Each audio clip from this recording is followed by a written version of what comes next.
live on YouTube.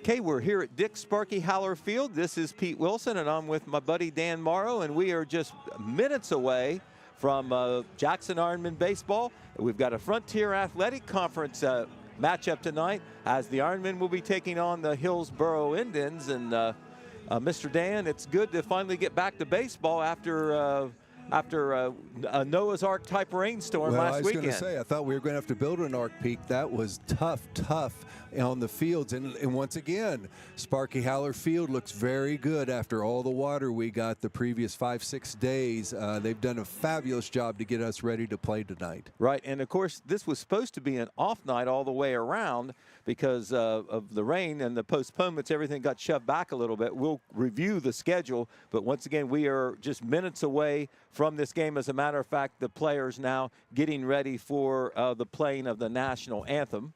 And we will go ahead and take a break now and come back in 2 minutes with the start of baseball between the Ironmen and the visiting Hillsboro Indians. I'm Chad Niddle, your Jackson Edward Jones financial advisor.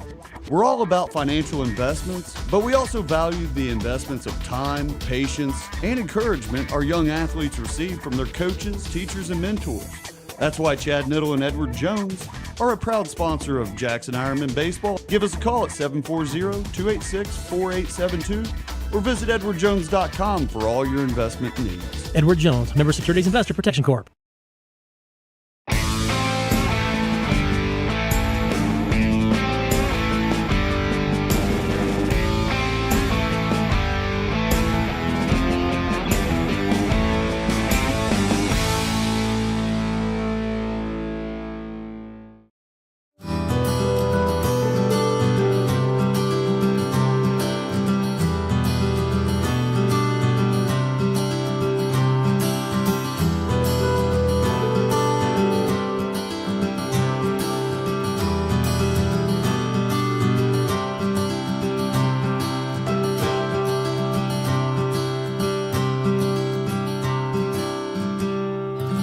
Event Center. Start planning your event today.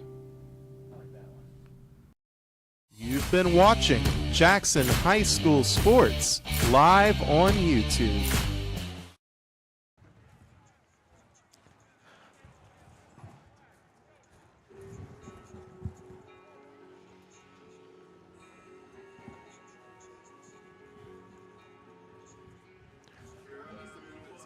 Okay, we're back here at Dick Sparky Haller Field, just about ready to start this game, and this is the second straight night that the Ironmen and Hillsboro have faced off. Last night, Dan, Jackson kind of flipped the home and away because of the field conditions. Hillsboro's field a little bit more ready than Haller Field was, and good result for the Ironmen starting off Frontier Athletic Conference play. Big 4-0 win, but it wasn't easy, Pete, as none of the wins have been this year for Jackson. We've had a 3-2 win, a 4-2 win, and then last night 4-0 over at Hillsboro, but it was 1-0 through 6 innings. Ironmen come up with some insurance runs then, and it was Gavin Jones once again going 6 1/3 inning, and he is being helped to finish the job with Ryan Simetz coming in with two-thirds of an inning in a save situation.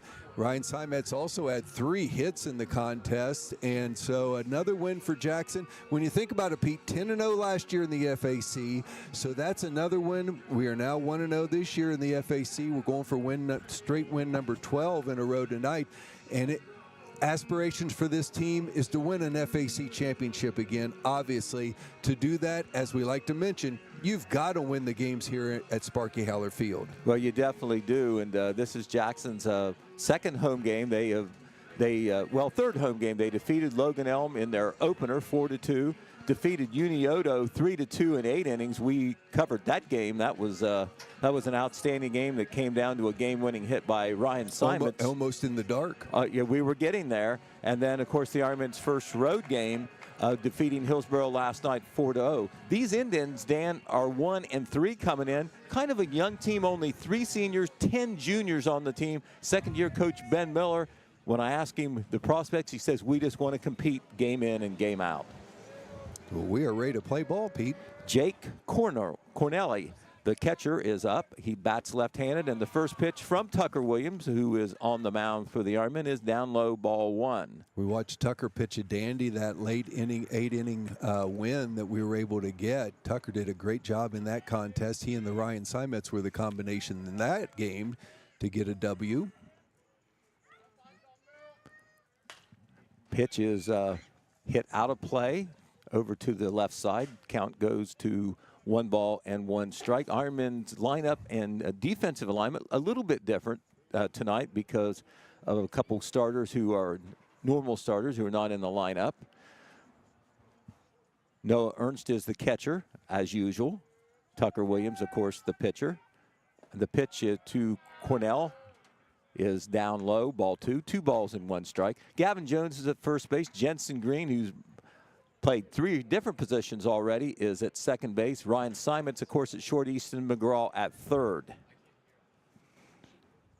In the outfield is Eli Ray in left. In center field is Nolan Johnson. And in right field is Leighton Camp. And that pitch is fouled out of play for 2 balls and 2 strikes. Hillsboro only had 3 hits last night off Gavin Jones. We'll see if they do any better against Tucker Williams. Gavin struck out 7. Another outstanding performance from your reigning FAC Player of the Year award winner. 2-2 pitch is a dribbler hit to Simons. He's got it at shortstop. Short arms it over to first base for the out. Speaking of Ryan Simons, talking to Coach Josh McGraw before the game. Of course, 7 strikeouts is good, but that also means that some balls were hit. And I understand that the infield overall played outstanding defense, particularly Mr. Simons there at shortstop. Got a lot of opportunities and made the most of them. Here is Walker Pence, the second baseman. He's a right-handed hitter. Curveball, a little bit off the plate outside, ball 1. Still battling a little weather, Pete. Chilly, but actually a pretty good night for baseball. 52 tonight, 34 last night, and I'm kind of glad that game was on the road, Dan. That's pretty cool. That's pretty chilly when you're just sitting and not moving. All right, Tucker misses with the second pitch, so Pence up 2-0 to Tucker Williams. Track meet along there out in left center field again tonight. So a big crowd down here around the baseball field and the track. 2 balls and 1 strike as Walt Pence does not catch up to the last delivery from Tucker Williams. We wanted to mention Stockroom 601 was our pregame sponsor, and they'll be also our postgame sponsor. Stockroom 601 located in the same building. It's all under roof with the Parks Edge Event Center. They have rolled out a basically new food menu and extended their hours. Give them a chance. Give them a try. Hey, ate there Friday night. It was outstanding. All right. Flatbread, vegetarian pizza. It was a Lent Friday night, so I loved it. I haven't had any supper. Don't tempt me too much. Everybody in my group enjoyed their meal. The 3-2 pitch is hit out of play behind us. Hits in the middle of Huron Street. Couple of Jackson starters unavailable tonight. Garrett Legg is actually here. He's nursing a hamstring, and a last-minute decision not to have him play. They had hoped that he might be able to, but he's setting another one out at least. And Bodie Wolford, normally the starter in right field, he's a pretty doggone good quarterback, and he's taking a college visit. And that pitch is down low, and so Walker Pence works him for a walk. Which this was supposed to be a night off because of the weather we are playing, so they do not have 2 of their starters, which is okay. Depth on this team is very solid. I think Coach McGraw is confident in anybody he puts out there. Well, Zach Brown is going to come up, the number 3 hole hitter for Hillsboro. 1 out and 1 on here. And that is Leighton Camp that'll be fielding right field for us tonight. Pitch is fouled back at us. Leighton Camp is in the defensive lineup, but the batting for him as the designated hitter is Rylan Wyant, who is the younger brother of Ramey Wyant, who graduated here, had a good baseball career, another of the baseball playing Wyants. Ball is inside to Brown. Count goes to 1 ball and 1 strike. Indians are 1-3 on the season. They did defeat Fairland by a big old score of 14-11, so they are capable of hitting the ball, even though they only had 3 hits last night, but they were going against one of the top pitchers in the area. Pitch is high and tight. Count goes to 2 balls and 1 strike. Our own Gavin Jones, and I like the fact that Coach McGraw said in his postgame, the last game we were here, that Tucker is not the number 2. He's the 1A, 1B type pitcher. He's a first level pitcher for anybody, so that gives you 2 really solid starters for this baseball team. Right, and his senior, a lot of experience. Tucker will usually, when he's not pitching, usually be out there at second base. And if Ryan Simons is on the mound and he has seen some action as a closer so far this season, Tucker will probably be out at shortstop. 2-2 pitch coming. And that hit him in the shoulder there, a curveball that did not curve. And there are 2 runners on base now, a walk and a hit by pitch. Tucker had to battle his way out of the first inning in his opening start, as you remember. Left a man on third base before he got the out, gave up no runs, but as he got warmed up, he just got better as the game went along. Right, and he threw a lot of pitches in that game against Unioto and toughed it out, went all the way into the 7th inning before he was relieved by Simons. And the batter, Lane, squares the bunt. Interesting, he's the cleanup hitter. Draws the bat back, and it's called ball 1. Nate Lane, left fielder.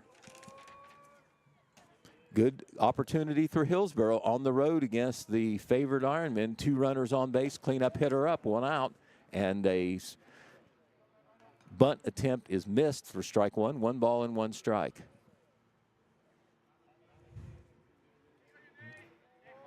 One, 1 out, 2 on. So that means 1 is in scoring position already. And that is a dribbler hit over the head of the shortstop and in front of the left fielder Ray, and of course the lead runner had to hold up there to make sure that the ball was going to fall in. It did, and that is a base hit there by Lane, and the bases are loaded. Pence over at third, Brown at second, and now Lane with the first hit for Hillsboro on at first, and Jevin Hoxtel, the center fielder, comes up with a great opportunity to put his team ahead here in the very first inning. Bases loaded, only 1 out. Little flare to left field, hit in the right place. Not hard, but clean hit. Hillsboro shut out by the Ironmen just last night, but boy, what an opportunity they have here in the first inning. 1 out and everybody covering the bases. And of course, Williams had a walk and a hit by pitch to start, so he's struggling just a little bit to put the ball where he wants on top of everything else, and the pressure on him with the bases loaded. Jackson's playing the defense back, which means they may concede a run on a grounder. And Hoxtel has a good cut at it and fouls it out of play for strike 1.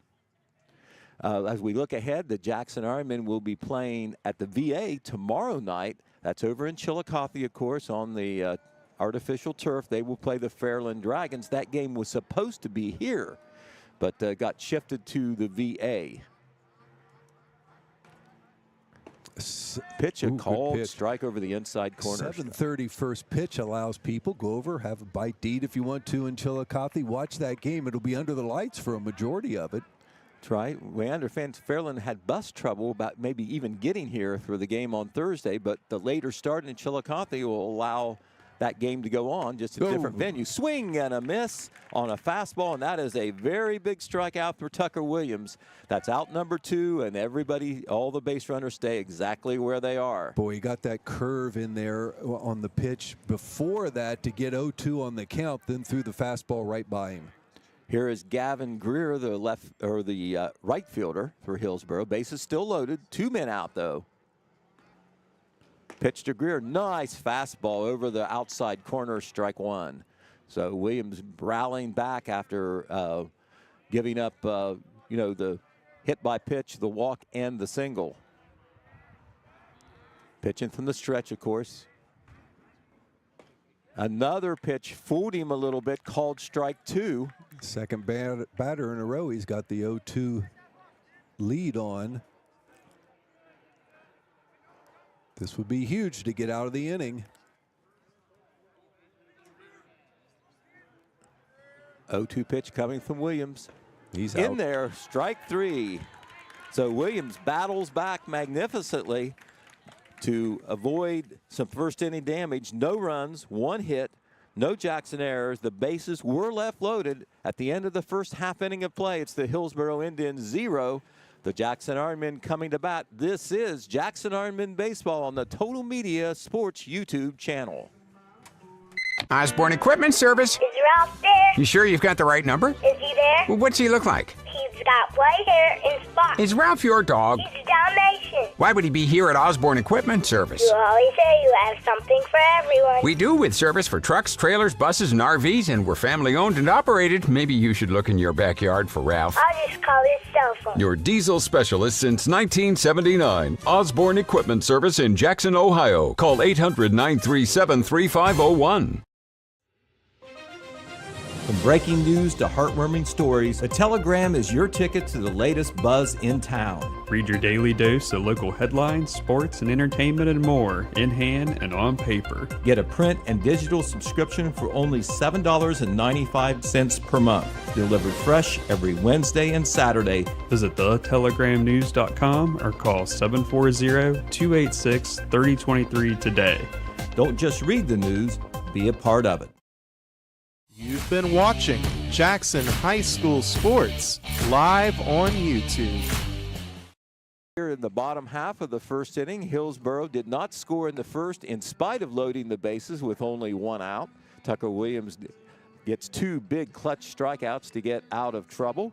Unscathed as far as the scoreboard goes. Jackson Ironmen on their first turn at bat. It will be Ryan Simons, the shortstop, Noah Ernst, the catcher, and Nolan Johnson, the center fielder. Ryan Simons has the hot bat. Pete Wilson, remember 2 games ago, he had the game-winning hit at about 8:30 at night as the sun was going down to get that win, and then had 3 hits last night. Had four rain days in between those hits, but good leadoff man, and he's certainly been fielding an excellent effort at shortstop position. Absolutely has. Excels. And also, he's got 2 saves already. 2 saves, Dan, you're this right. year, and yet to be seen how it's going to play out all year. But Coach McGraw seems to be pretty comfortable having him come in those tight situations late in the game.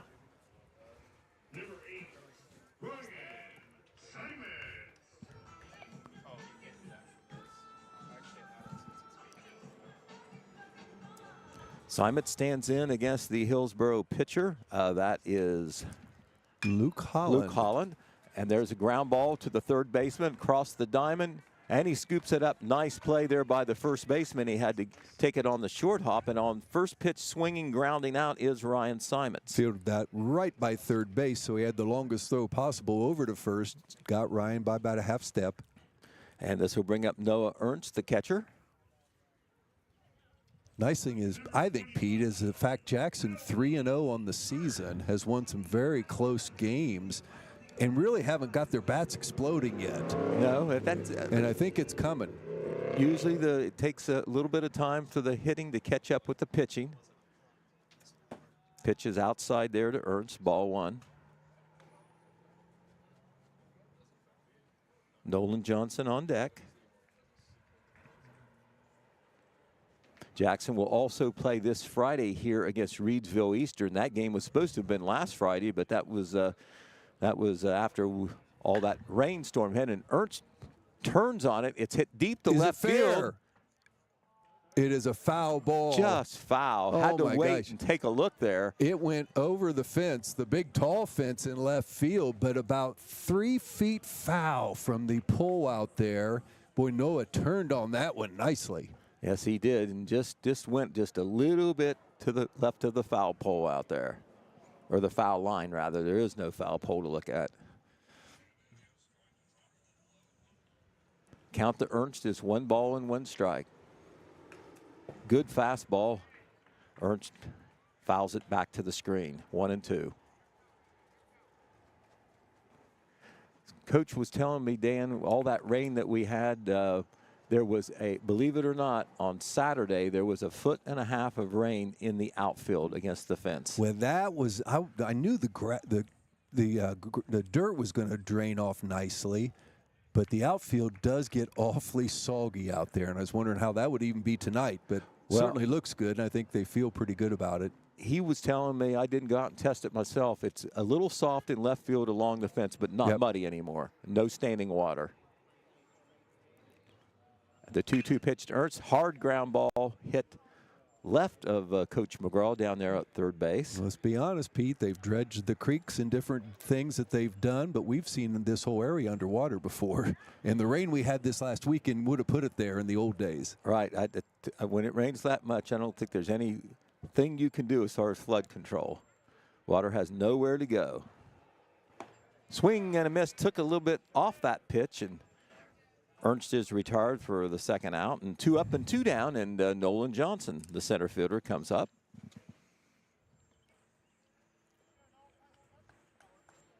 I think he has scouted a little bit. Left fielder playing deep, not that far in front of the fence. More of a normal distance for center and right fielders. And bouncer between the third baseman and Coach McGraw, but in foul territory. It will be nice to get some warm spring-like weather, won't it? It will be. It's got to be around nice. the corner eventually. And that just nicks Johnson's elbow, it looks like. And he gets on by hit by pitch with 2 outs. Inning is extended for Gavin Jones, who is at first base. That's his normal position when he's not on the mound. He got into the offensive act last night with a hit. Had a double, RBI, drove in one of the runs. Nice fastball down the heart of the plate, strike 1.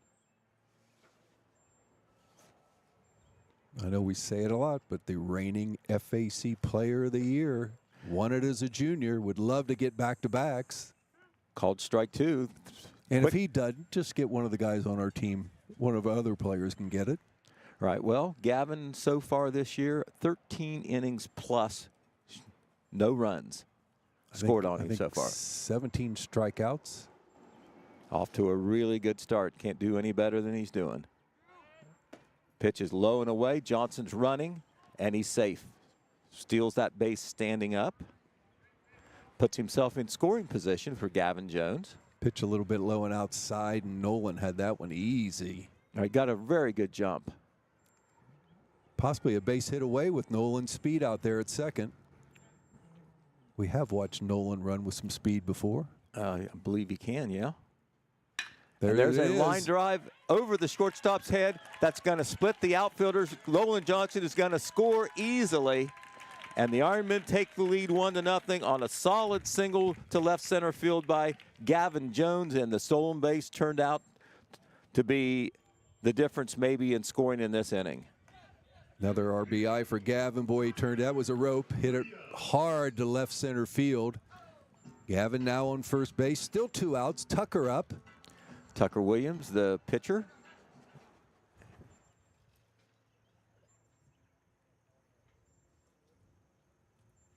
And Tucker looked like he was going to try to maybe bunt to on the right side and doesn't get it. Pitch was a little away from him. Strike 1. Let's remember this grass is always thick, and it's not going to be anything but thicker after all the rain we've had. Strike 2, swing and a miss. Tucker is not only one of the valedictorians in waiting for the senior class, he also, it was recently announced that he was the winner of the AMP Ohio Scholarship. That's a statewide thing where only 10 young men or women get picked, and he did. Very nice scholarship that just announced, and that pitch is down low, ball 1. epitome of your student athlete right there. Right, and I tell you what, one thing he does, I've seen the resume already, and we already know this because we live here, very active in community service as well as sports. He's a great kid. We have a bunch of them. Swing and a miss, and so the strikeout is recorded by Luke Holland to get out without any further damage, but the Ironmen do get 1 run on 1 hit. There was no Hillsboro errors. 1 man left on base at the end of the first inning of play. It's the Jackson Ironmen 1, the Hillsboro Indians 0. You are listening and watching Jackson Ironmen Baseball on the Total Media Sports YouTube channel. Baby, Ramey's Homes is all shook up over our low rock bottom prices. One of America's most popular manufactured and modular homes. Ramey's Homes has the largest selection of quality built to manufactured homes in southern Ohio with the most flexible terms available. Don't be cruel. Hurry to Ramey's Mobile Homes, 7 miles west of MacArthur on Route 50 and 2 miles south of Chillicothe on US 23, baby. And we'll see you there, Teddy Bear. Home. It's your sanctuary. It's pajamas at noon and cookies in the oven. It's fingerprints on the wall and heights measured in a doorway. It's the one place in the world that you know better than anyone else. Jackson County Banking Center wants to help you build that messy, wonderful, cherished place where you can live a life you love for years to come. That's our promise. Jackson County Banking Center, here for you now, here for your future. Visit vcnbfamily.bank for our construction special. Member FDIC, Equal Housing Lender. You've been watching Jackson High School Sports live on YouTube. Okay, we go to the top half of the second inning for the Hillsboro Indians. It will be the 7, 8, and 9 hitters in the lineup. That would be Braden Hunter, Brady Kelch, and the pitcher Luke Holland. Back in the first inning, Tucker Williams, the Hillsboro loaded the bases on him, but with only 1 out, but Tucker recorded 2 straight strikeouts to get out of trouble, and Ironman scored, of course, the 1 run in the bottom half of the first. So that's where we stand right now. The Ironman with a 1-0 lead. Braden Hunter is the designated hitter. Brady Julibert is at first base. He is the defensive player in that 7-hole.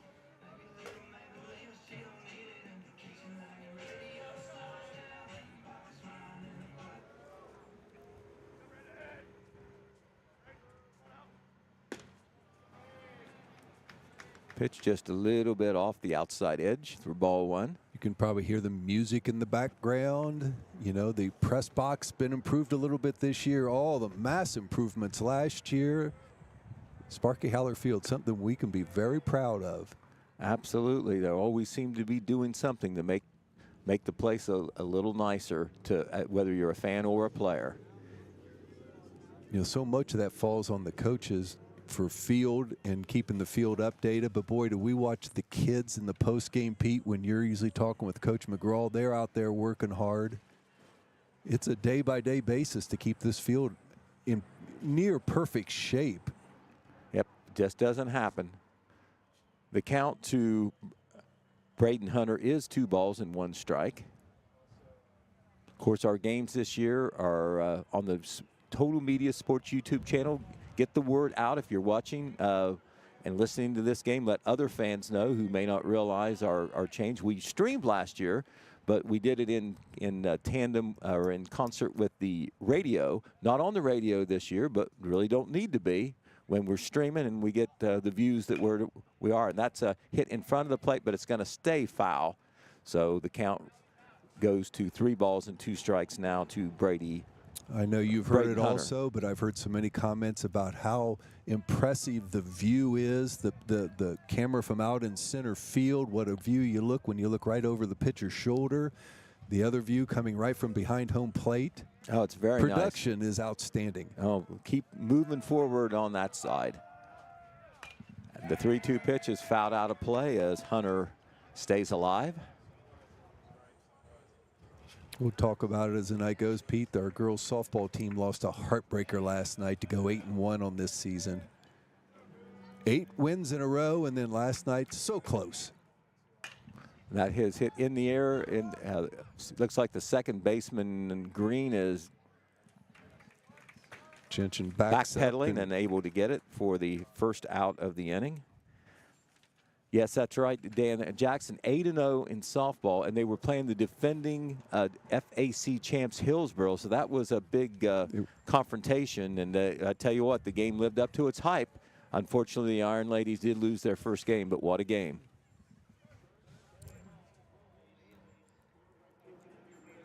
Brady Kelch, the shortstop, right down the heart of the plate for a strike. Weather permitting, we'll be back on with the Ironmen on Friday night and again on Tuesday next week. And then we'll get to see the girls softball on the next Thursday, a week from tomorrow. Okay. Excited to see them play. You missed it. We got to watch 3 of them early on, and they are very fun to watch. Right. Serenity Taylor doing a great job on the mound, and offensively, the team scoring a lot of runs. That's a great combination.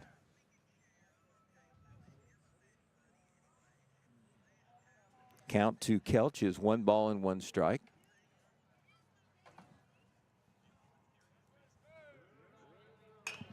Ball is hit in the air. First baseman in foul territory. Gavin's got it. 2 up and 2 down here in the top half of the second inning. Pitcher versus pitcher coming up. Right. Luke Holland, number 7, will be the batter. We're going to assume he's their kind of number 2 starter. I guess we don't know that formally or officially, but it's normally the way they go. Yeah, first pitcher last night, you're number 1, you're number 2. It was definitely the number 1 pitcher, according to Coach McGraw, who knows a little bit about it. And that game was 1-0 into the 6th inning before the Ironmen scored 3 runs to put a little distance between them and the host Indians. Nothing's been easy so far for the Ironmen, although they are 3-0. And Coach McGraw says they've tried to beef up the schedule each year. Certainly playing very good competition. And we always talk about how important all FAC games are. Right, only 10 of them. You don't want to stumble, especially at home, as you said.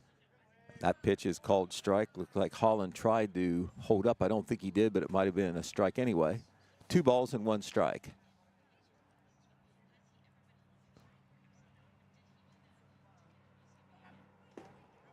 Just a little low, I guess. 3 balls and 1 strike. Only 52 degrees, a little nippy, but about 18 degrees warmer than yesterday. I can imagine what that was like as a player or a fan over at Hillsboro. We've had a few of those. I think we can imagine. Ooh, called strike when Holland thought he had a free pass. Yeah, it was very cold, and a little wind chill on top of that, and a little bit of a wind. Here comes Williams with the payoff pitch, the 3-2. Hit up the middle and into center field, hit hard and in the right place, right over the second base bag, and that is the second Hillsboro hit. And we'll go back to the top of the order and Jack Cornell. Cornell, the catcher. Grounded out his first time.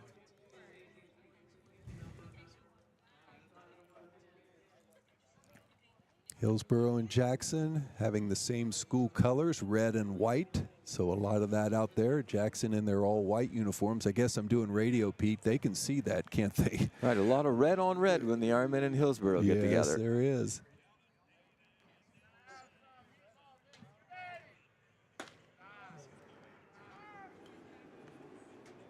Cordelli grounded out to Simons to start the game. Bats left-handed, as you can see.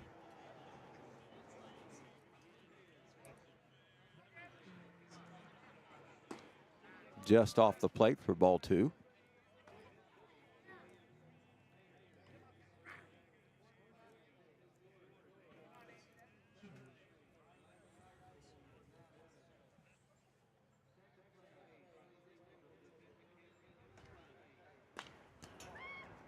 Little bit late on the fastball, fouls it back to the screen. 2 balls and 1 strike. The normal FAC. Wait a second. They gave him the pitch. Did that hit him or something? What's going on? I think they're saying it hit him on the arm. Oh, okay. All right. I didn't see that. Catcher's interference was the call. All right, well, that's an automatic base right there. So catcher's interference, which means that called strike to Walker Pence, Hillsboro, after 2 outs. Now they've got 2 on base after the single and the catcher's interference. Walker walked in the first, ended up on third base. That means on the swing, somehow the catcher's glove touched the bat when he was trying to swing. Oh, good curveball. Comes right across the inside corner there. I don't think Walker Pence quite agreed with that, but nonetheless, he's in a hole 0-2. He walked the first time.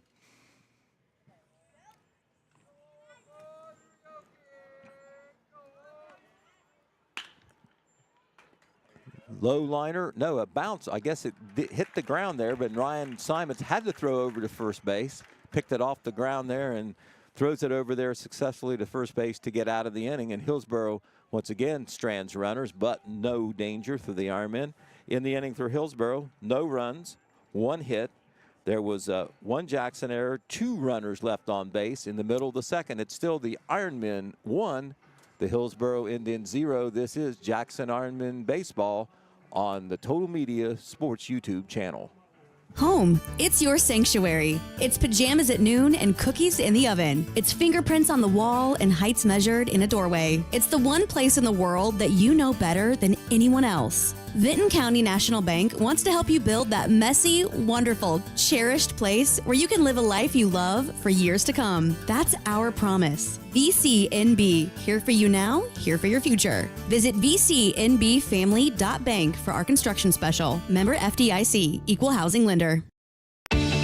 One of the best tickets in town will always be activities at our local schools. Athletic events, concerts, and plays. You can always count on an enjoyable time. Our children are the future. Let's give them all the encouragement that we can. Go to a game, hear a concert, see a play. Ohio Valley Bank. Community first. Member FDIC.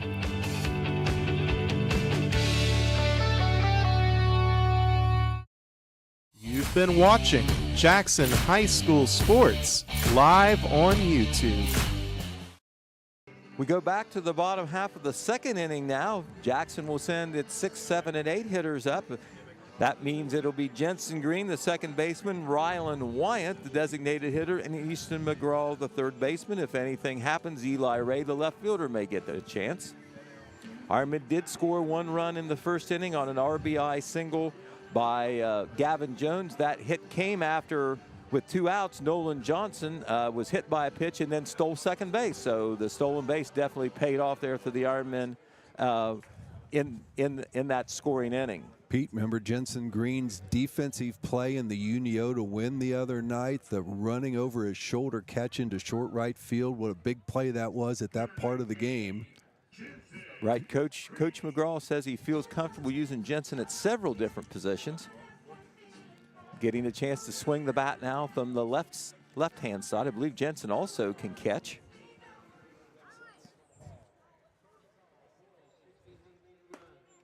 Pitch is called a strike over the outside corner. Gets down the first baseline quickly too, especially batting from the left side. Let's see if he can get his bat on the ball.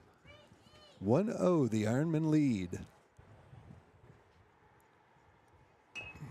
And there's a little bunt put down. He's going to be easy. Pitcher is not going to be able to throw him out. Makes a good play, the pitcher does, but Green kind of a check swing. I think he was maybe going to try to bunt anyway. It was kind of a swinging bunt. Actually, it looked like just trying to get his bat out there on it. Third baseman playing back level with the bag, so Jensen had it beat easily by the time the pitcher got there to make a play. Right, they had to decide whether it was going to be the pitcher or the catcher throw the ball, and the pitcher made a nice play after he picked the ball up, but not fast enough to get Green. And there's a ground ball by Wyant. It's a tailor-made double play ball, but the second baseman throws the ball away. Wyant hit it right to the shortstop, who was shading towards second anyway. They forced Green, but then when they throw to first, they throw over the first baseman's head. And so Jackson will still have a base runner on with 1 out, as Wyant is on a fielder's choice. Should have been an out there, frankly, but you can't presume the double play. And so Green is forced out at second base. 6 unassisted, and then the ball is thrown away, thrown over the head of the first baseman, so there is no double play. Here is Easton McGraw, the third baseman. Good to see Ryland swinging at the first pitch, made good contact on it, hit it hard right at the shortstop.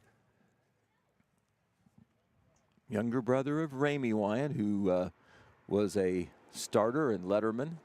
Outstanding All-FAC player, and Ryland, we understand, has a lot of good baseball in front of him too. Right, Coach McGraw glad to get him in the lineup because he's showing a lot of potential, particularly as a hitter, and he is as a designated hitter tonight.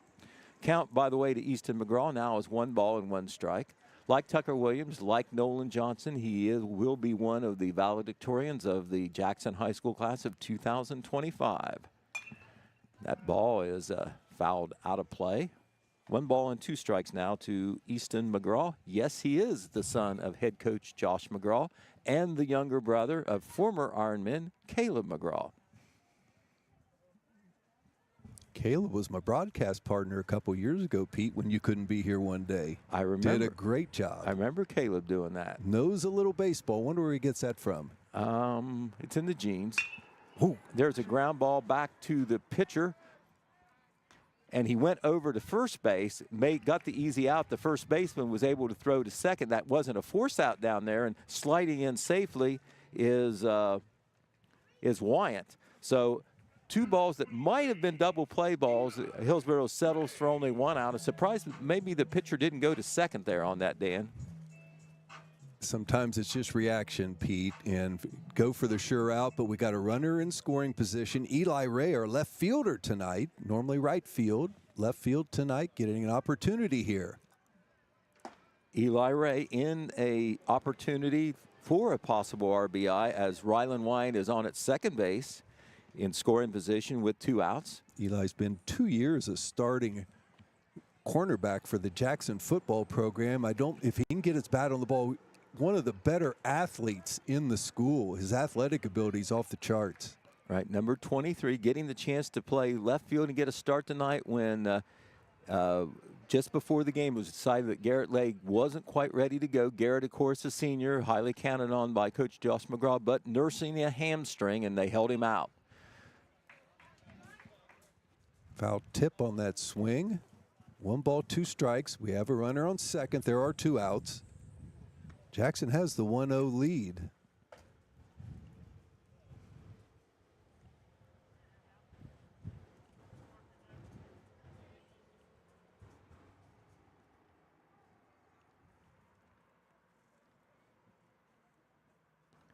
One-two pitch. And Ray spoils it, fouls it.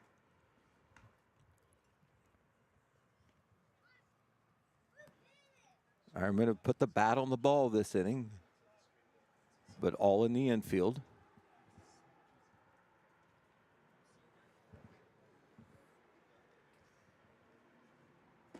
Just off the plate, so it goes to 1 ball and 2 strikes. Good eye there by Eli Ray. Shows a little patience there. He didn't chase after that one. Big gap between second and first base. Second baseman trying to hold the runner on tight. There's a shot. There's a ground ball into left field, and they're going to send Ryland Wyant. And no, they're going to hold him up over there. Now Eli Ray's going to try to take second, and he does. So Eli Ray with the hard ground ball single through the hole between the short and third baseman. I thought Ryland Wyant was going to come, but Josh McGraw must have held him up over there. So he's over at third base, and Eli Ray alertly scrambles to second base after, I'm sure they were concerned about Ryland Wyant. I think Coach McGraw made the right move on there because I tell you, the ball was hit very hard. Left fielder wasn't playing real deep. He would have had a great opportunity to throw them out at home plate if you can execute it, but you have to be able to execute that play. But Ironman now with 2 runners in scoring position and our leadoff hitter up. Ryan Simons. That might be another reason to hold the runner on, knowing that you're going to give Simons a chance. Simon swings and misses the first one. On the first pitch of this game, he grounded out to the third baseman in the bottom half of the first inning. Curveball is off the plate for ball one. 1 ball and 1 strike.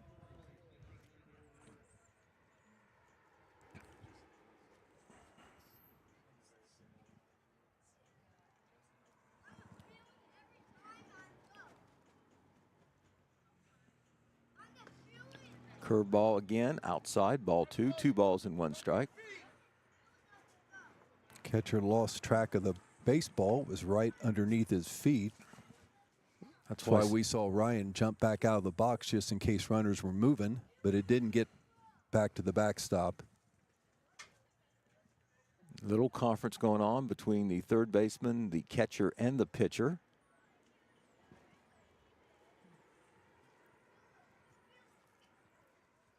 Rylan on third, Eli Ray on second. Ryan, that's a lot of R's, isn't it, is at the plate with a 2-1 count.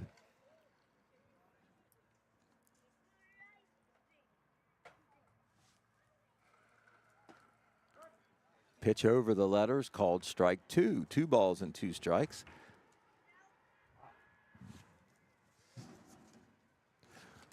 Luke Holland and Hillsboro would like to get out of this without any more damage. They already trail 1-0. Ironmen have a chance to score a couple here if Simons can connect. And that is hit in the air into the outfield. Deep. Center field going back. Center fielder going back, and he's got it.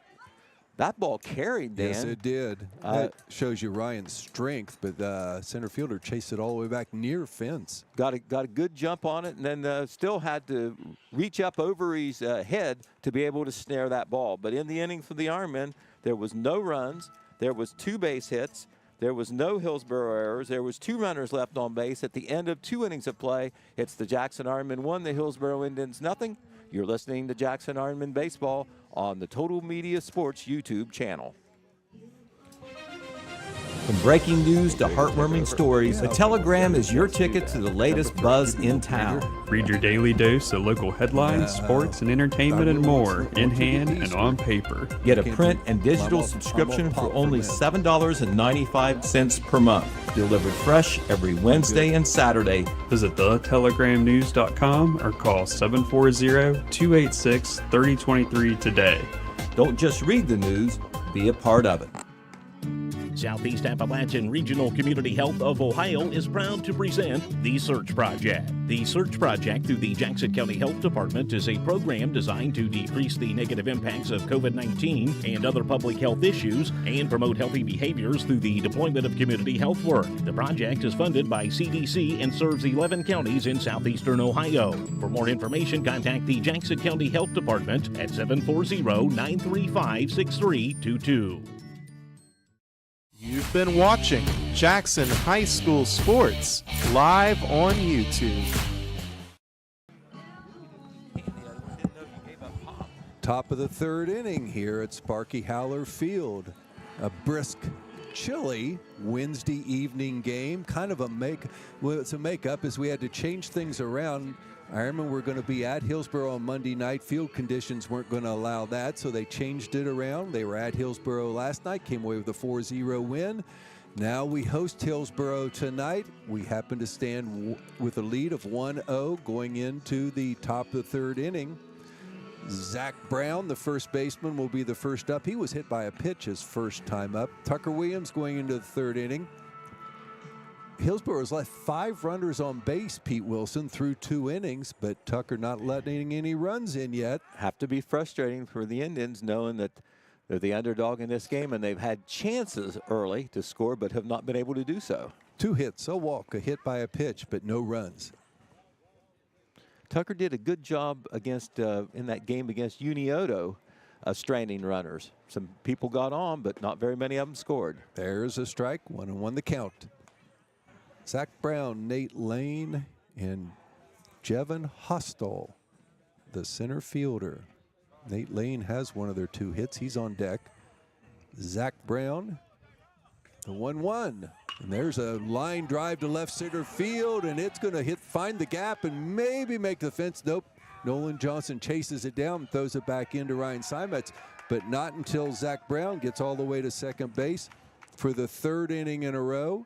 There is a runner in scoring position, this time with nobody out. Spanked the ball pretty good and in the right place, split the center fielder and the left fielder, went almost all the way to the fence. An easy double for Mr. Brown. Nate Lane, who also is 1 for 1 on the evening with a single. Showing bunt, and bunts it foul. Noah Ernst finds the baseball. 0-1 the count. In a 1-0 game, he'd love to get that runner probably over to third base. Infield grass obviously thick. We see Gavin Jones coming up into the grass at first base. Runner on seconds, keeping Easton back just a little bit. He's still on the dirt at third.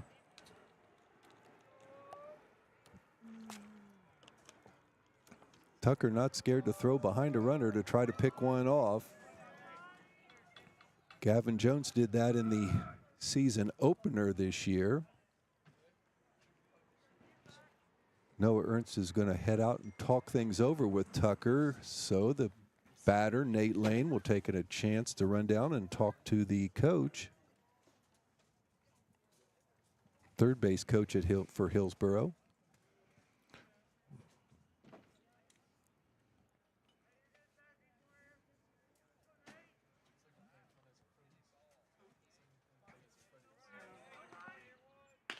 There's a ground ball hit right to Jensen Green. He fields it, gets it over to Gavin at first. There is an out, but that will advance the runner to third base. On the ground out, works the very same as a bunt. All right, Todd Compton, who's monitored in several games, our sports editor at the Telegram, unfortunately reports that after 2 innings, it's Hillsboro 8, Jackson 3 in girls softball over at Hillsboro. Wellston softball leading Athens 3-0 in the top of the 4th. That's a big one in the TVC Ohio. And in baseball, it's Athens 4, Wellston 0 early in that game. Thank you, Todd. Runner on third, 1 out. Second time in this contest they've had a runner at third base. And they had it with only 1 out in the first inning. Tucker got back-to-back strikeouts. Let's see if he has the same kind of magic. Showing bunt. That bunt is foul. Boy, the runner was coming. That was a squeeze bunt, Pete. Right. I think it was, there's a suicide squeeze and a safety squeeze. And I don't know, I think that was a suicide squeeze because he was coming, although he was watching to see what happened too. Kind of in between. 0-2 the count. Usually would take away the bunt situation. Righty versus righty. Swing and a miss, and another big strikeout for Tucker. 2 outs now. Runner still standing on third base. Gavin Greer, the right fielder, up. Another big batter at the plate for Tucker to face. Righty versus righty. That's a shot down the left field line, but well foul. Didn't get cheated on that one, but out in front of it.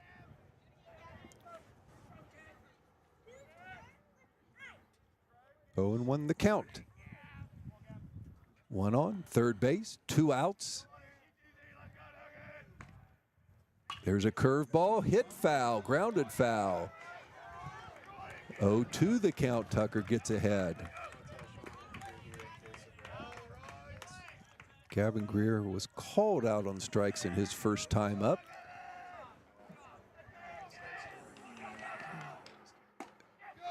Ooh, was that one just barely outside. A couple of the Ironman infielders took a step towards the dugout. 1 ball, 2 strikes, 2 out. Runner on third.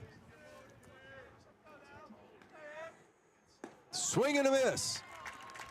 Fooled him on that pitch. 2 innings now in this contest. Tucker has allowed a runner at third base with 2 outs, and he has struck out the batters back-to-back each time. So after we have 2.5 innings in the books. It is your Jackson Ironman 1, Hillsboro 0. We'll be right back after this word from our sponsors. I'm Chad Niddle, your Jackson Edward Jones financial advisor.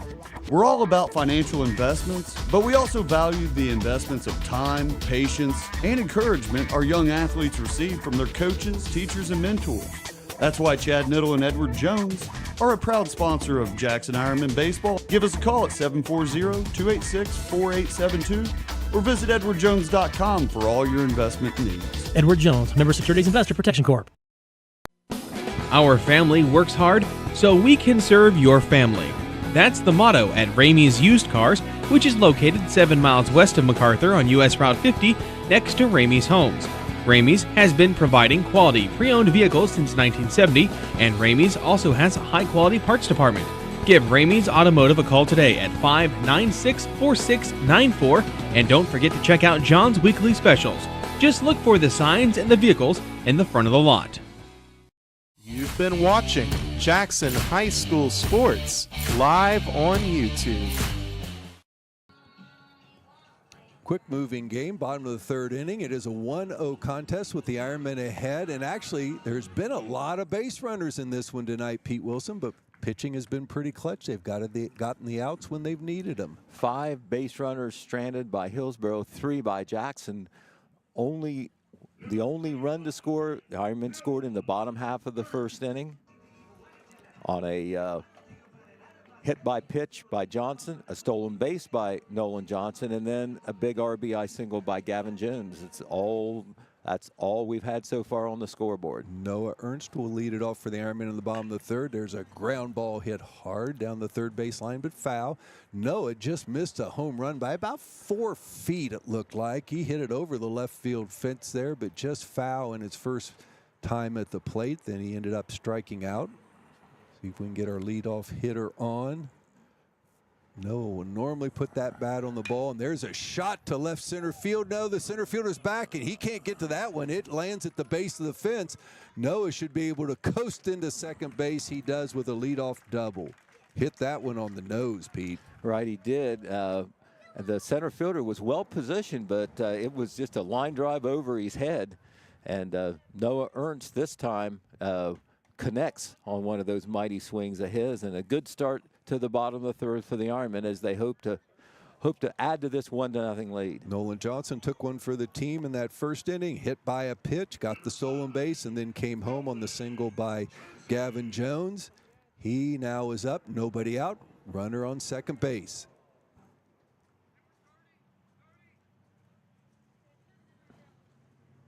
Pitch is high to Nolan.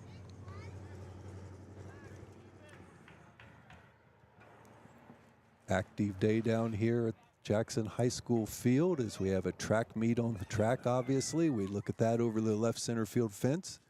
There's a swing and a miss off the mask of the catcher.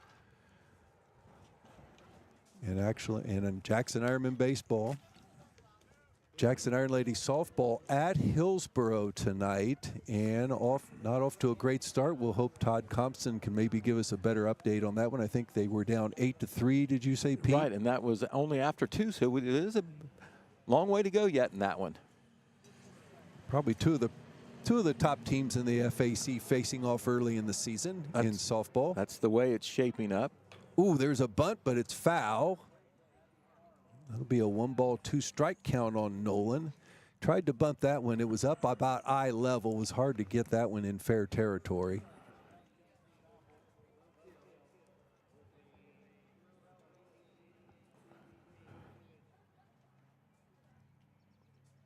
Nobody out. Noah Ernst on second. The double that landed right at the base of the fence in left center field. There's a swing, and it's a fly ball to right field. Right fielder is camping under that one. Let's see if Nolan wants to tag Noah. He's going to tag and get over to third base. So a sacrifice fly for Nolan Johnson. Noah Ernst on third base. 1 out, and Gavin Jones, who had the single in the first inning to drive in the only run in this contest. Got another chance to do it here. Gavin, in addition, we always talk about his pitching. He is the cleanup hitter. And he's there for a reason. Mm-hmm.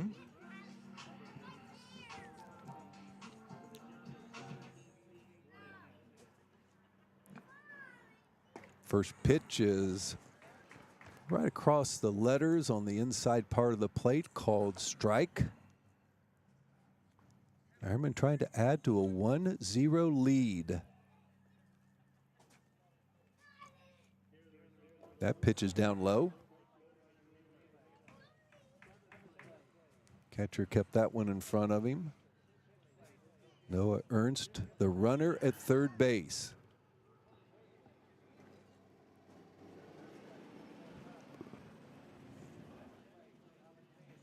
That pitch a little bit low and outside. 2 balls, 1 strike, your count.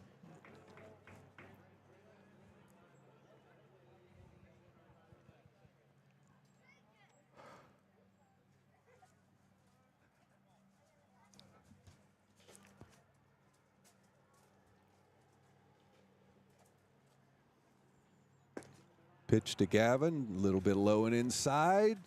He's got the count at 3 balls, 1 strike. I think Gavin is a well-scouted player. Probably not going to give him too much down the middle of the plate, or they sure don't want to. The 3-1 pitch. That's going to be a called strike. Gavin didn't really think so. About ready to throw his bat to toward the dugout and head down to first, but we got a full count now.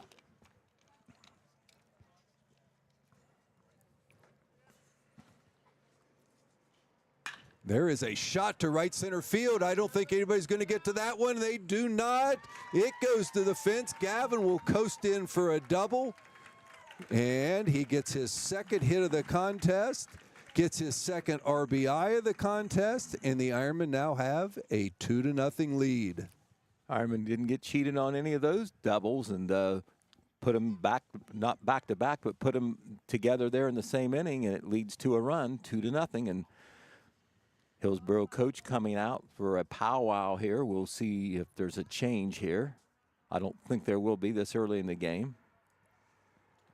2 hard-hit doubles so far in this inning. Noah Ernst sent one just a little bit to the left center part of center field. He hits that one to the base of the fence, and then Gavin Jones hits a shot to right center field, and that one hits at the base of the fence.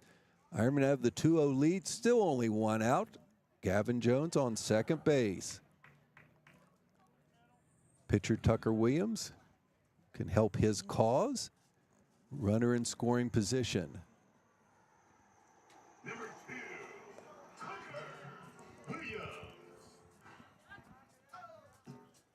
Pete, I don't know how you do it all. I see you doing the play-by-play here, and then I see the commercial, and you're in that Telegram commercial. There's a shot to right center field, and that's going to be another gapper. That one is chased down by the right fielder, but Tucker's going to once again coast into second base, and Gavin Jones easily scores 3 doubles in this inning, and the Ironmen have a 3-1 lead.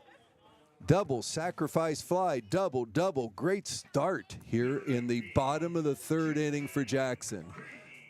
That's a way to help your cause if you're the pitcher. That's right. Tucker struck out the first time, and this time he connects with a deep fly into right center field that plates another run. Second baseman Jensen Green up. He had a bunt single in the last inning. Watches the first pitch go by as a strike. Left-handed hitter facing the right-handed pitcher. Easily beat out that bunt in the 2nd inning. That pitch is down low, gets away from the catcher. Tucker takes a peek but decides to stay on second base. Catcher kept it in front of him. 1 ball, 1 strike. 1 out. Jackson 3, Hillsboro 0.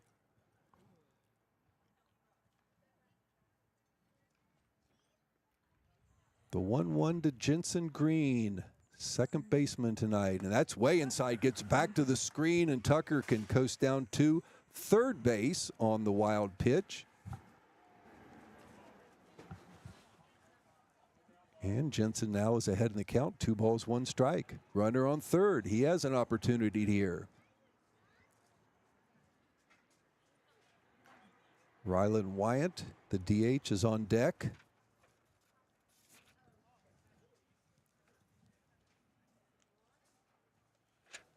Pitcher Luke Holland. There's a bunt attempt. It goes back to the screen, so we'll even the count at 2-2.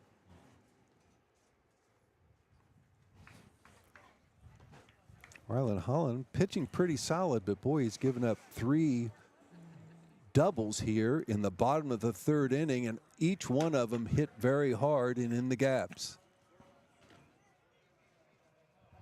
That pitch is high and outside. Full count to Jensen.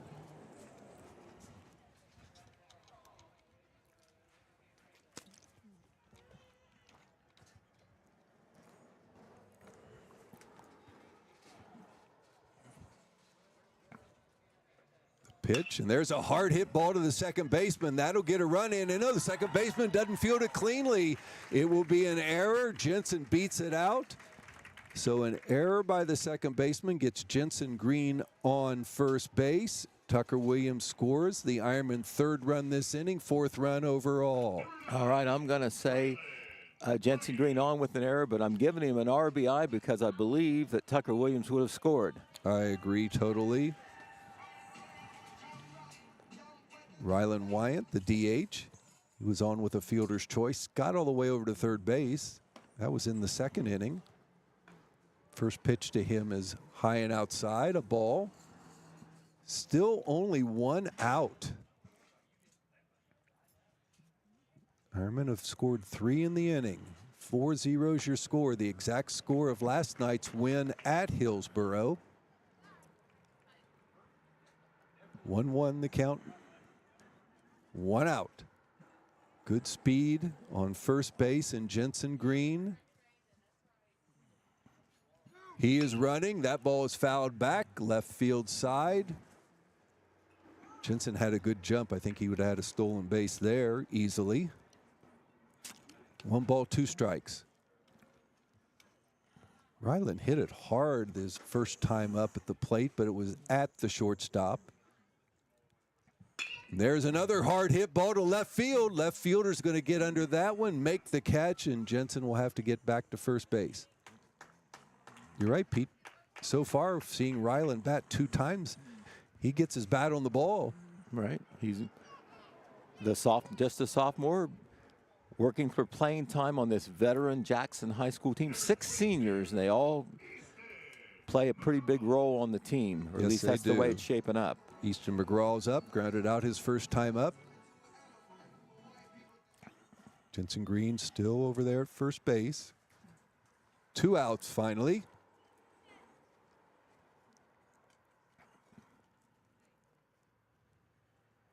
Easton will be followed by Eli Ray. There's a swing and a miss. Easton hit the ball hard, but at the pitcher the first time. He did.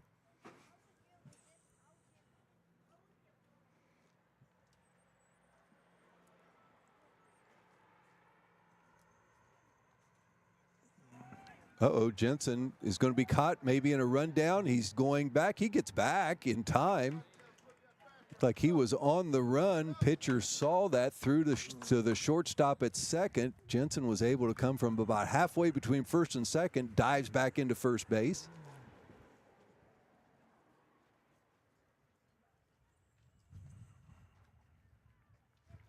That pitch is outside. Catcher takes a look down toward first. Jensen Green gets back.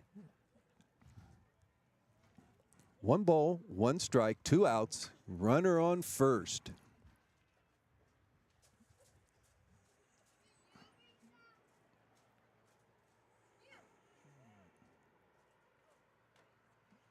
That pitch is outside. 2 balls, 1 strike. Our Cincinnati Reds are playing as we speak, Pete. Don't have a score on that yet. Reds trying to get 3 wins in a row. That certainly would be a first this year. I did check it out, Dan. In the top of the 8th, it's the Reds 6, the Giants 5. Oh, my gosh. Trying to get back at those Giants who kind of embarrassed them there to start the season. 3-1 the count now to Easton. Easton McGraw at the plate. Jensen Green on first. That pitch is hit hard to right field. Right fielder backs up and is able to make the catch. So the Ironmen finally are out, but not after getting 3 doubles in the inning. along with an error, 3-run score. So at the end of 3 innings of play, it is your Jackson Ironman 4, Hillsboro 0. We'll be right back. Spring is in the air, and the McNerlin Network team at Howard Hanna is proud to sponsor Herds of Hope and their annual Spring Vendor Fair. Join us April 5th at Christ Church in Jackson, where you can shop, support local vendors, and even sign up to be one yourself. Visit the McNerlin Network team's Facebook page or Herds of Hopes to sign up, or call us at 702-6000 and have the link emailed to you. Plus, don't miss out on the Egg My Yard event. Let Herds of Hope's royalty help you hide eggs for your little ones. At Howard Hanna, we don't just sell homes, we invest in our community. Green and gold means sold. Call 702-6000 or stop by the McNerlin Network team at 135 East Huron Street in Jackson for more details. See you at the Spring Vendor Fair, and don't forget to egg my yard. Brian Moore Construction specializes in turnkey construction, room additions, kitchen and bathroom remodels, as well as residential and commercial roofing. They also do silicone and acrylic roof coverings. Brian Moore Construction delivers quality craftsmanship on time, on budget, and according to specifications. Choose Brian Moore Construction for your next build, remodel, or roofing project. Call today for a free estimate. 740-418-6140. You've been watching Jackson High School Sports live on YouTube. Top of the 4th inning. Jackson Ironman with a big bottom half of the 3rd, putting 3 runs up on 3 doubles. They now hold a 4-0 lead. Once again, the exact score of last night's victory over Hillsboro. Trying to win their 2nd FAC game of the year and their 4th overall. Braden Hunter will be the DH. He will be coming to the plate. He popped up in the 2nd inning. Tucker Williams on the mound. Struck out 4, walked 1, hit a batter, along with 3 Hillsboro hits. The amazing thing about the strikeouts, Pete, all 4 have come with a runner on 3rd base when he needed them. Very timely strikeouts for sure.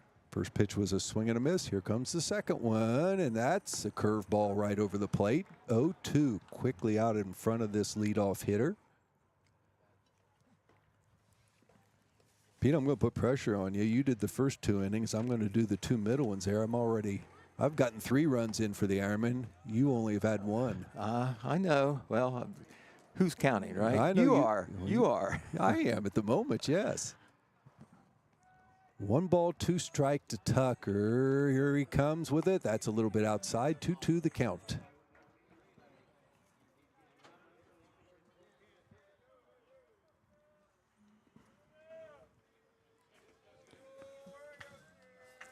The 2-2. There's the ball hit up in the air. Let's see if Ernst has a play on it. He does. Chases it down, kind of backhands it. He made a difficult catch on that. Tucker kind of smiling at him. I think he lost it right at the last second there, Pete, as he turned around, but was able to backhand stab that one out of the air. That was a harder catch than it normally would look. Right. First of all, it's not easy to do that with the catcher's mitt, but also it wasn't hit that high in the air, so he didn't have a lot of time to get under that. Tucker gets the first batter out on a pop-up. Bodie Kelch, the 3rd baseman up. He also popped up his first time up. 1 out.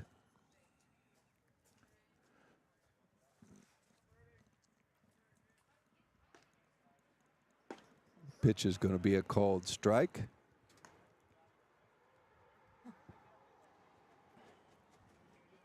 No runs for Hillsboro. They have left 6 runners stranded.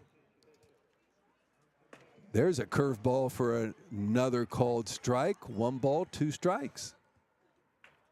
Well, just kind of as he did against Unioto, Tucker just seems to get better as the game goes on. Yep. And there is a swing, I think a foul tip, but caught by Noah Ernst, so that goes down as a strikeout. 2 quick outs here in the top of the 4th inning.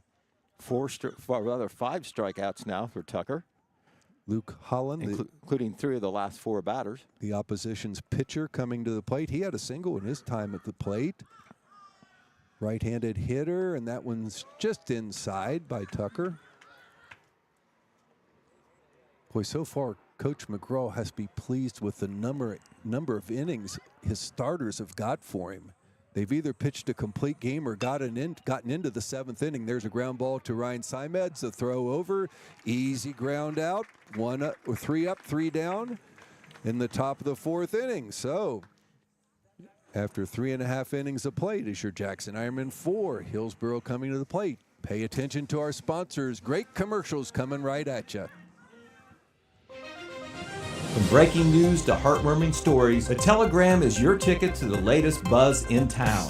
Read your daily dose of local headlines, sports, and entertainment and more in hand and on paper. Get a print and digital subscription for only $7.95 per month. Delivered fresh every Wednesday and Saturday. Visit thetelegramnews.com or call 740-286-3023 today.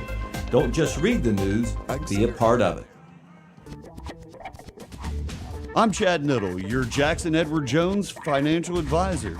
We're all about financial investments, but we also value the investments of time, patience, and encouragement our young athletes receive from their coaches, teachers, and mentors. That's why Chad Niddle and Edward Jones are a proud sponsor of Jackson Ironman Baseball. Give us a call at 740-286-4872 or visit edwardjones.com for all your investment needs. Edward Jones, Member Securities Investor Protection Corp. You've been watching Jackson High School Sports live on YouTube. Quick shout out to our sponsors, Pete Wilson. And you know, you and I have been doing football, basketball, baseball all year long.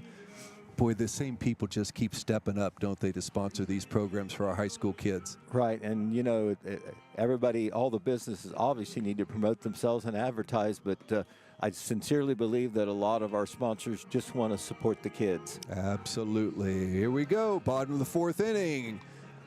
Ironman will be led off by Eli Ray. He had to hit his first time up. Ended up that inning on second base. Oh, we have a new pitcher on the mound, Pete. Yes, we do. Number 1? Oh, that's number 1 is Nate Lane. He comes from left field. I see number 4 is Wes Bailey. Now he is out in left field. And I don't know if Holland ended up anywhere. It's hard to tell the numbers from here. Luke Holland might be done for the evening. Holland gave up 4 runs on 6 hits, and I believe that all the runs were earned, even though there was an error in that last inning. 3 hard-hit doubles in the last inning. Probably sealed his fate. Down 4-0. They go to another pitcher. That pitch is high and outside. Eli Ray has a 2-1 count. Eli 1 for 1 on the evening.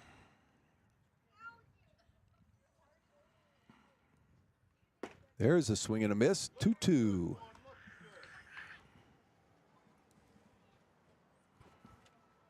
Wes Bailey. Oh, I'm sorry, Nate Lane on the mound. There's a pitch high and outside again as he warms up. It's a chilly evening. We can't see the bullpen because of the dugout, so I don't know if he's warmed up much down there, but he walks the first batter, and that puts Eli Ray on first base. Nobody out. Good speed on the bases, and leadoff hitter Ryan Simets up. I don't want to jinx him, but Ryan, who has had probably the hottest bat for the Ironman over the previous 2 games, is 0 for 2, Pete. Does that mean, what do we like to say, he's maybe due? Average-wise, you would say that.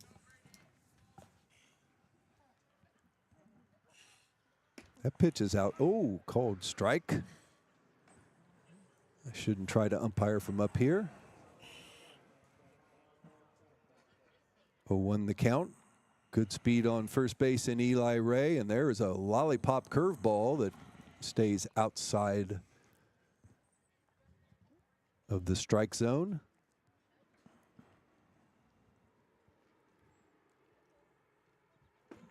Swing and a miss by Ryan. 1 ball, 2 strikes. That was his fastball after that real slow curve, the previous one.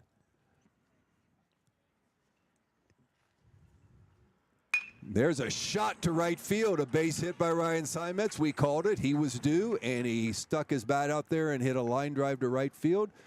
Eli Ray goes to second.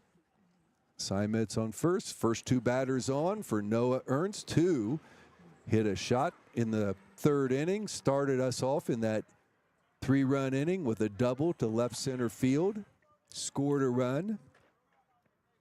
Now 2 runners on, nobody out. 7 hits now for the Ironmen. First pitch inside. Noah, as we've been well documented, on his way to a higher university after graduation next year to play baseball there. Scholarship athlete. Very special situation there. There's a bunt look, and he has the bunt out in front of him, busting it down to first base, and the first baseman chased in also. There was nobody to cover first, so that's a bunt single for Noah Ernst, and the Ironmen have him on all bases.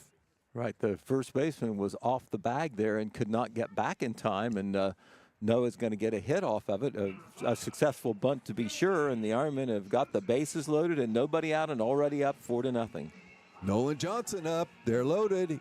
He's been hit by a pitch and scored a run, had a sacrifice fly in the 3-run inning there to move runners over to get a runner to third. The first pitch is outside, and Jackson is on all bases right now with an opportunity to open this game up a little bit. 4-0 is your Ironman lead. There's a foul ball right back at us.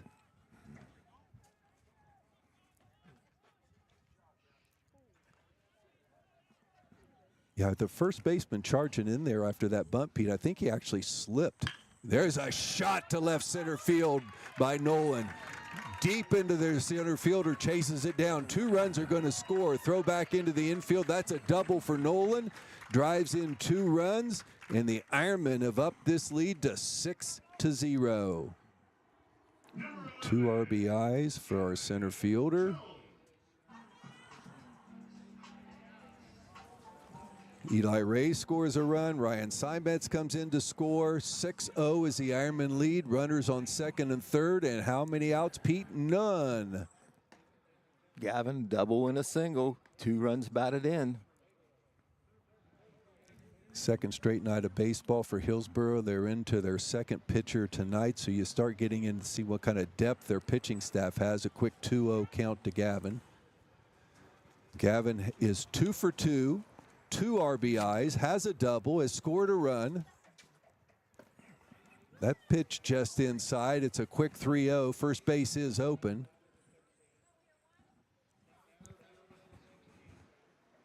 Noah Ernst on third. Nolan Johnson at second. That pitch is outside. Gavin gets a 4-pitch walk, and they're loaded up again. 2 runs already in. Go ahead. 5 straight Ironmen have reached the plate. Hillsboro coach running out. Going to talk things over. Try to settle down his pitcher. First inning of work for Nate Lane. Came in. He was left field, starting left fielder, but now the whole infield's going to come in and kind of huddle up. So Coach McGraw will do the same and have all 3 runners huddle up with him right over there in the shortstop area of the field. And for your Reds fans, Ironmen, or rather the Reds and the Giants, heading into extra innings in a 6-6 ball game. Well, that's the most runs we've had for a while. Right. 2 shutouts back-to-back by Reds pitching. That's encouraging. Green was nearly unhittable 2 nights ago, and then Ladalo with a good start, and then the bullpen actually came through last night. They did. Pagan has done the job well coming in the 9th inning. I don't know whether he's going to be the closer till Diaz gets back or not, but doing okay. Tucker Williams at the plate and hits a fly ball to right field. It should be deep enough to get another run in. Right fielder catches it, throws it in, and we'll see Noah Ernst score easily. Sacrifice fly for Tucker. That's another RBI. He had an RBI in the last inning after he doubled. 7-0 is your Ironman lead. Still only 1 out, and Jensen Green up at the plate. He's been on both times, a bunt single and got on by an error. He has an RBI. Jensen is going to show off his switch hitting ability, Pete. He's going to bat from the right side as we got a left-handed pitcher on the mound now. You don't see that an awful lot at the high school level. Nope. I'm guessing he must be a natural left-handed hitter. Nolan Johnson at second. Gavin Jones, there's a throw down to, as Nolan was running, the throw to third base way over the third baseman's head. Nolan will get the stolen base and then come in on the wild throw out to left field. Gavin Jones will advance to second base, and the Ironmen now hold an 8-0 lead. Still have a runner in scoring position, still only have one out. 1 ball, no strikes to Jensen Green. They haven't got Jensen out yet tonight. Swing and a miss, 1-1. Takes a quick look down to third base, Coach McGraw. Steps back into the box.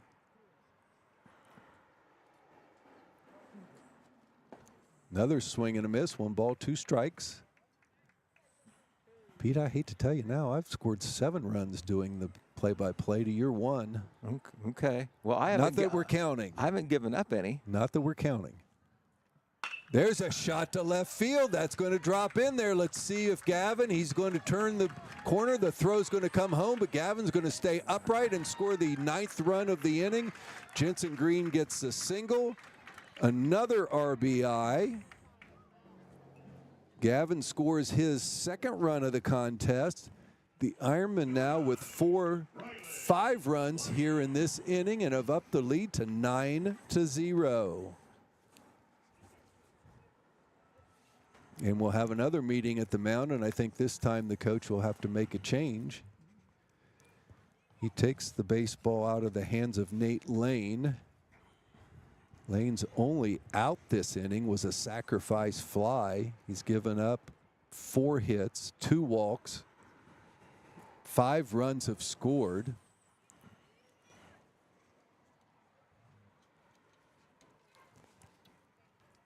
Coming on the mound will be Dylan Bender, is the new pitcher for Hillsboro. He'll get his allotment of warm-ups.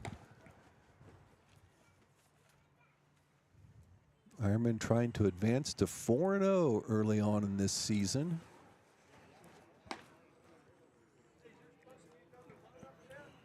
Victory last night was 4-0 against this same Hillsboro team, trying to move to 2-0 in the Frontier Athletic Conference.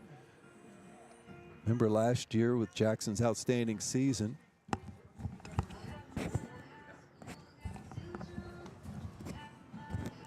Last year, Jackson went 10-0 in league play, trying to keep that record intact.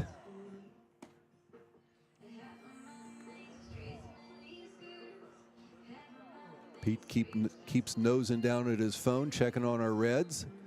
They were extra innings in a 6-6 game out on the left coast there in San Francisco. Reds did not score in the top of the 10th. Giants will get a chance to end it in the bottom of the 10th.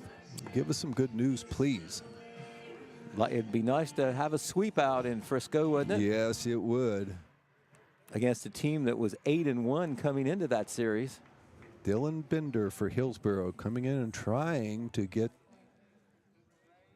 the Ironmen out in this huge 4th inning. 1 out, already 5 runs scored.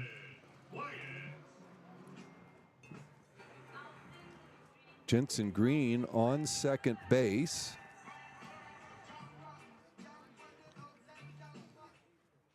Rylan a lefty. First pitch outside. Right-handed pitcher, our left-handed batter.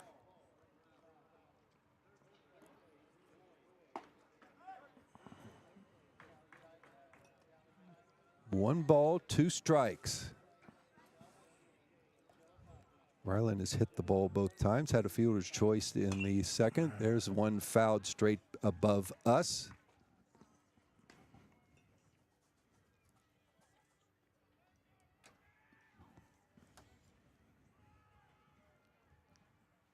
Scoreboard, some fan just asked. Scoreboard only showing us with 8 runs. We should be at 9. They'll get that corrected.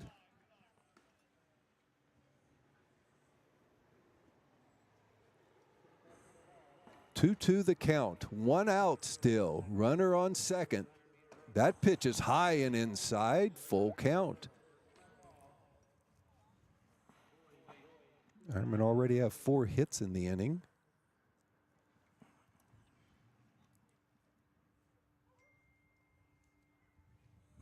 Pitch to Ryland is a swing and a miss. That's our second out in the inning. That will bring up Easton McGraw. Still runner in scoring position. That's Jensen Green out on second base.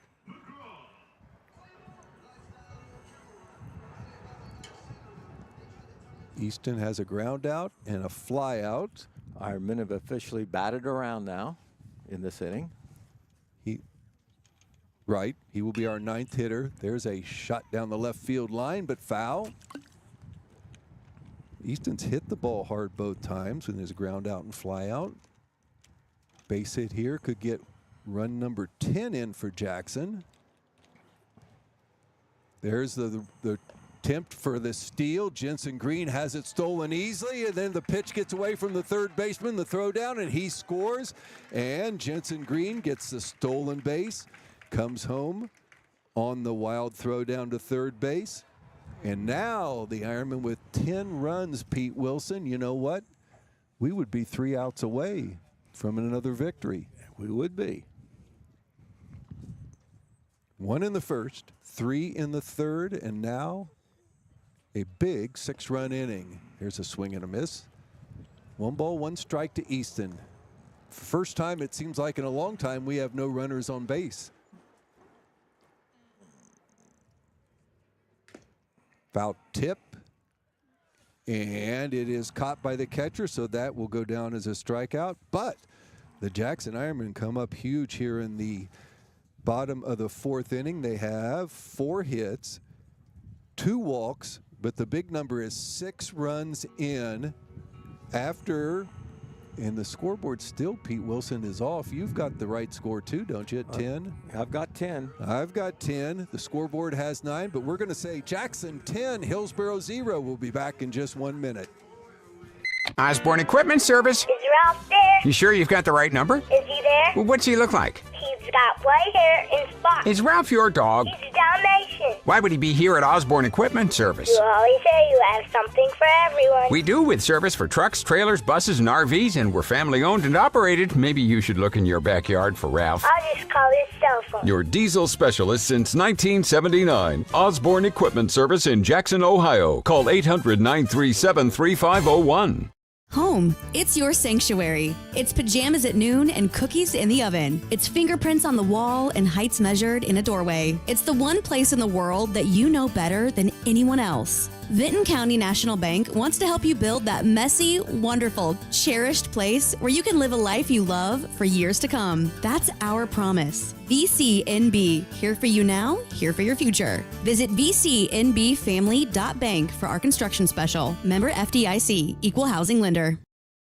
You've been watching Jackson High School Sports live on YouTube.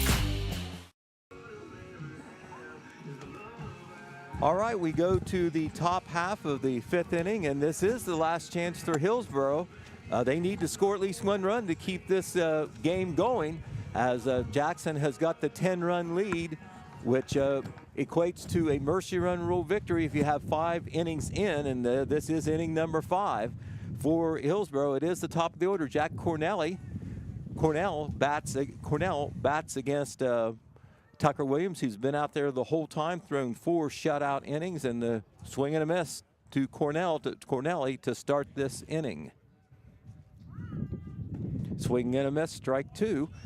San Francisco 8, Cincinnati 6 in a 10-inning game. We're reluctant to report, but we will.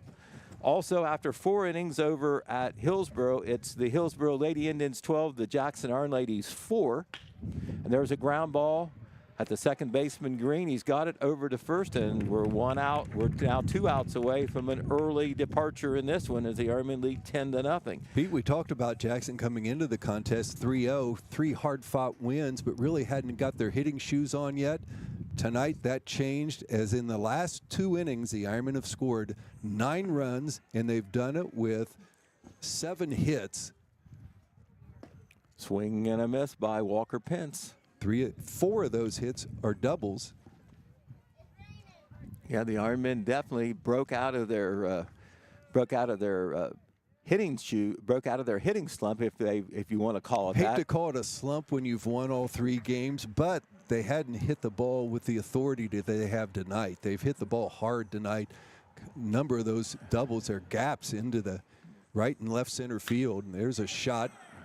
And that is into center field as it gets by the pitcher and the second baseman. So Hillsboro remains alive with a 1-out single. No, if you've played 3 games and you're averaging 3 runs a game, you're thinking, what kind of record do we have? Well, we're 3-0 because of the outstanding pitching. 1A, 1B, Gavin Jones, Tucker Williams doing the job for Coach McGraw. Okay, and then over at Athens, Wellston softball, who's undefeated, leading Athens 3-0 in the bottom of 5th. Athens baseball leads Wellston 5-0 in the 5th inning, and that's a hard single by a diving Simons into left field, and Hillsboro now has 2 runners on base with 1 out. So Hillsboro trying to stay alive. The Vinton County softball team, as we stay local, leads Alexander 9-0, no, 11-0 in the top of the 5th inning. So that one could be over quickly, too. It could be. Well, the Hillsboro not going away easily as they get back-to-back hits, still only 1 out. They need a run to keep this game alive. Jackson 10, Hillsboro 0. Dylan Bender, he's the 3rd pitcher tonight for Hillsboro, will be up at the plate. Morgan Williams did the walkout to talk to his pitcher/son, Tucker Williams. Teased Morgan the other night that every time he does this, good things happen when he goes out and talks to him. There's a swing and a miss. Back to you, Pistol. Right, and this is number 2 batting. Let's see, who would that be? Dylan Bender. Dylan Bender is in for Nate Lane in that cleanup spot.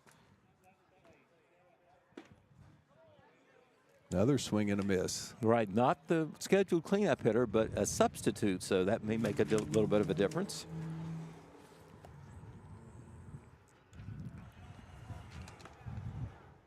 Ooh. Just off the plate. Very close. One thing Tucker has done well tonight, gets runners in scoring position, and he has gotten some big-time strikeouts. And he gets another. Swing and a miss on a fastball. 2 down now, and 1 out away are the Ironmen from their 4th straight win, their 2nd straight win in the FAC, and a 2nd straight shutout. But first we have to deal with Javon Hockestel. He has struck out twice so far, but he is the number 5 hitter in the Hillsboro batting order. Pitch is a little bit away for ball 1. Williams trying to finish it off here. If he does, the Ironmen will win this by the mercy run rule, 10-0. Just off the plate again, ball 2.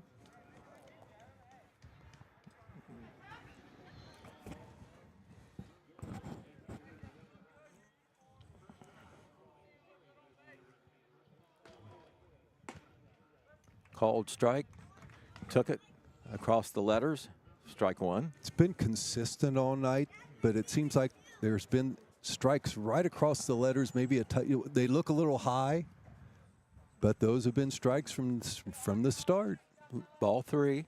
Ernst was able to keep it in front of him to keep the runners from advancing. Noah so quick back there. Well, behind the plate. Most coaches, most players will say, just be consistent with how you call them. Absolutely. And then you can kind of adjust. Oh, they might.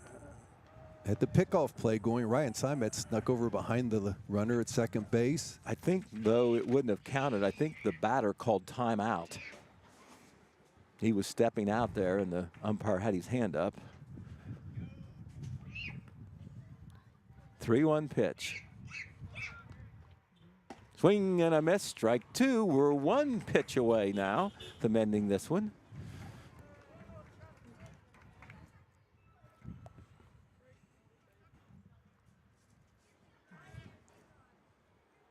Here's your 3-2 pitch.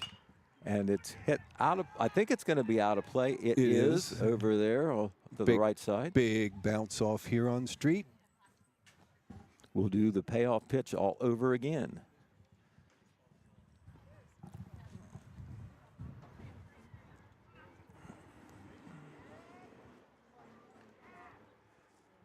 Swing and a miss, and Tucker ends it in style. A strikeout after two runners had reached on hits.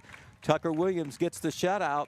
Ironmen get the mercy run rule victory in the inning, the fifth and final inning. No runs, 2 hits, 2 runners left on base. Pete, the how final about this stat? This is an interesting stat for Tucker, and I hate to interrupt you on there, but 7 strikeouts in a 5-inning pitched game, and 6 of those strikeouts came with runners in scoring position. Okay. That's huge. Well, that's doing it when you have to do it. So the Ironmen win 10-0 here in this final inning.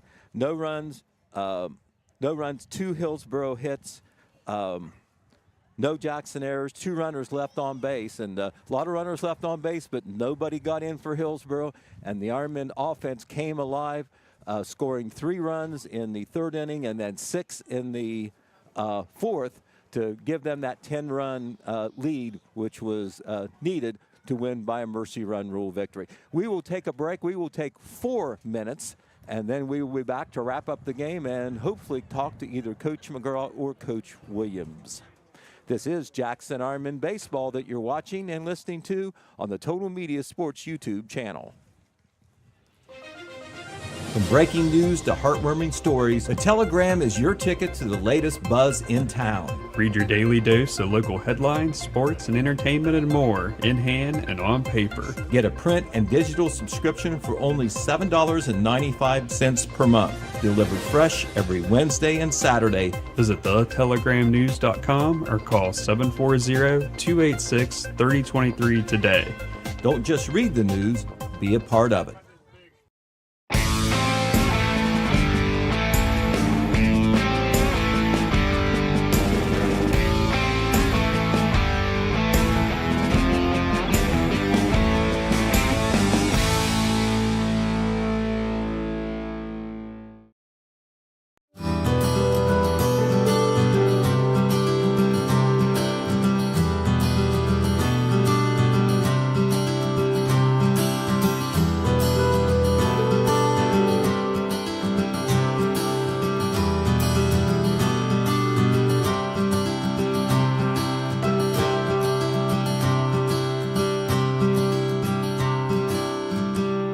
Parks Edge Event Center. Start planning your event today.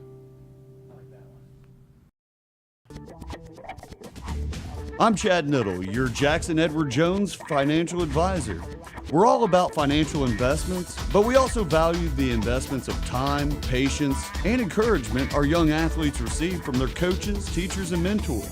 That's why Chad Niddle and Edward Jones are a proud sponsor of Jackson Ironman Baseball. Give us a call at 740-286-4872 or visit edwardjones.com for all your investment needs. Edward Jones, Member Securities Investor Protection Corp. Southeast Appalachian Regional Community Health of Ohio is proud to present The Search Project. The Search Project through the Jackson County Health Department is a program designed to decrease the negative impacts of COVID-19 and other public health issues and promote healthy behaviors through the deployment of community health work. The project is funded by CDC and serves 11 counties in southeastern Ohio. For more information, contact the Jackson County Health Department at 740-935-6322.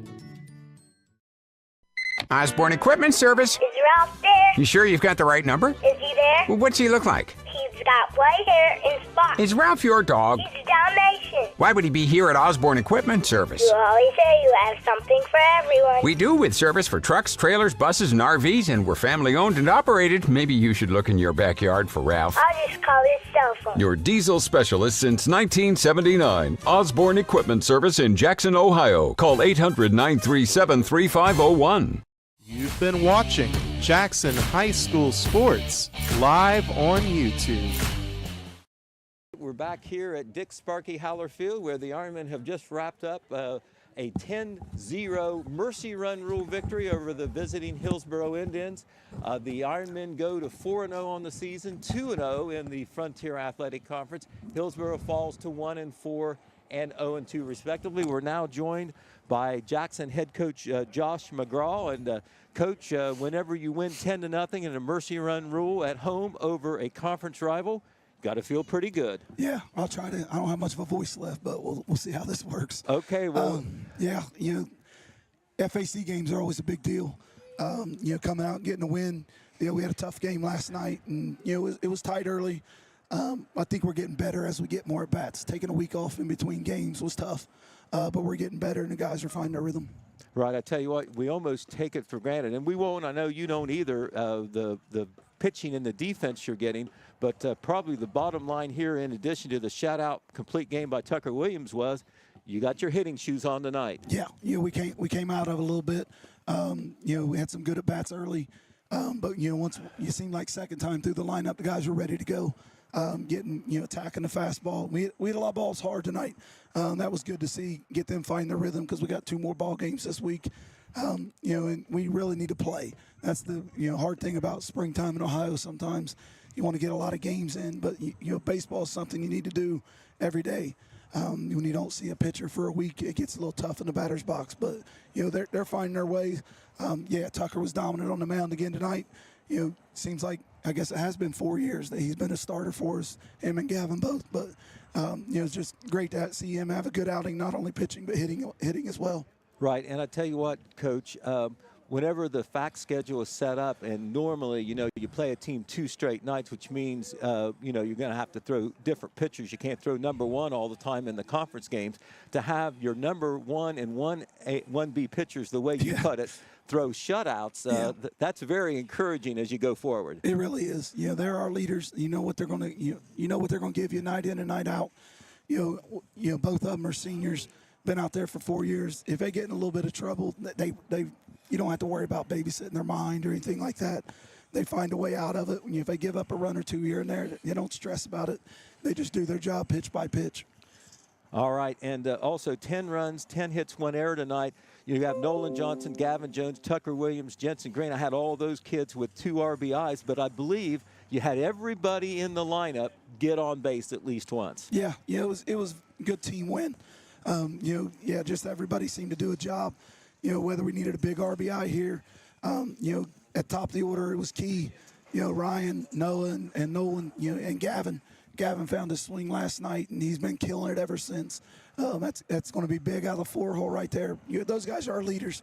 They do a lot of damage offensively up there. And then, even the bottom of the order making stuff happen. Jensen Green get another RBI with a guy on third base with 2 strikes, getting that ground ball. That's baseball. That's what we preach. Do the little things, whether it be a bunt, whether it be find a great at back to get a walk. And it seemed like up and down the lineup, when you can get 7, 8, 9 hitters find a way on base 2 or 3 times a game, you can do a lot of damage at the top of the order. All right, well, the Ironmen will stay busy. We hope the weather will hold. Tomorrow night at Fairland, that game's going to be over at the VA. Starts at 7:30 p.m., so that's an opportunity for the Ironmen to travel a short distance to see a game at that beautiful facility over there. And then Reedsville Eastern in here on Friday, a week later than we thought, but hopefully we'll get that game in. But Coach, once again, we talked about some of these different players, but tonight you had you saw a little bit of a different lineup. Garrett Legg still out nursing that hamstring, and Bodie Wooford unavailable today because of a trip I'm sure he's scheduled on a non-game day, but, then you end up playing anyway. Yeah. But once again, you had some different players in the lineup, and they seem to come through for you. Yeah, they do, and you love to get those guys a shot.